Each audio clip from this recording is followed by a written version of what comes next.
So one of the key messages at 100% renewables that we try to get across to our clients and to others is that a goal to reach net zero emissions can be profitable when done right, and it doesn't have to be an added cost.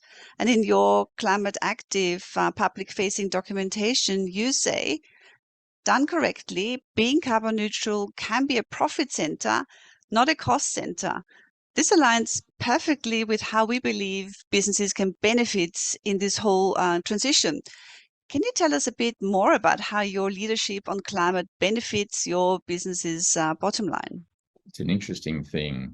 We seek to unlock the value of our values through brands. So the brands allow us to talk about things that are important to us.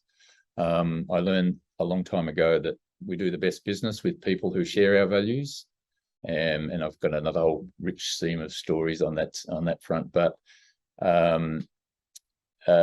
if you can create that community, then people who understand where we're coming from and are up for passing that on are better able to unlock the premium that we put into that product that we sell. So it is about the storytelling.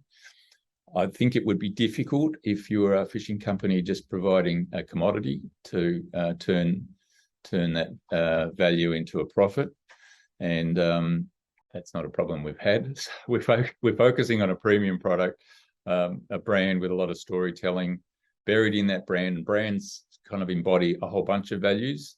The hard to know how someone might describe our brands. I would personally hope that it is as we spoke earlier, it's around our commitment to stewardship of the oceans, our voice in support of sustainable use, and then all of the things that go with that, whether it's evidence-based decision-making on fisheries management outcomes, and now more recently, the obvious commitment to climate.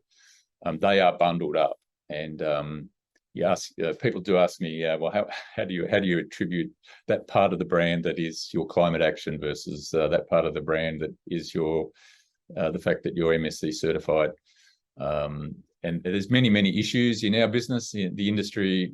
You can talk about bycatch, you can talk about illegal fishing, you can talk about labour practices, animal welfare. There's a checklist of things that this business is no different from any other, where every industry has its social license challenges. Overall, I'm proud of the brands that we've produced and the premiums that they earn, and they do that, in my view, off the back of the strong ESG performance that we've fought for a very long time to deliver.